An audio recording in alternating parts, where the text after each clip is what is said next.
dealul lungului, haide rog mai aproape. V-aș pune o întrebare. Ce credeți că este aici? Vă spun eu.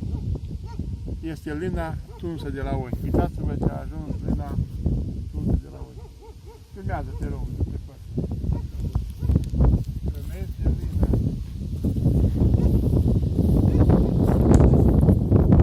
Pe vremea mea, se filmează acolo în depărtare, uitați pe lângă pădure, grămezi de lină, pe câmp, lină.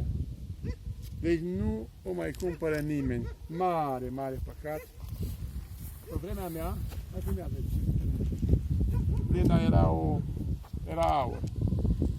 Era un kil de lină până la 20-30 de lei. Această lină, care vedeți aici, se prelucra și se făcea din ea haine, cioare, șumane, tot felul din lină, da? Era o bogăție. Uitați-vă ce a ajuns acum lina. Evoluăm. Îmi pare rău că nimeni nu i-a găsit nicio întrebuințare. Chiar să o lăsăm așa pe dealul și loc să poată folosi la nimica. Săracele ui. Poate a venit vremea să nu mai mâncăm nici laptele de la ele, nici brânza.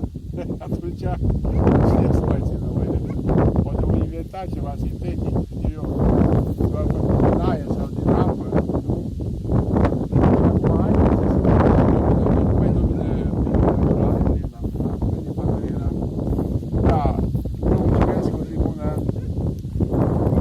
La revedere, o zi bună!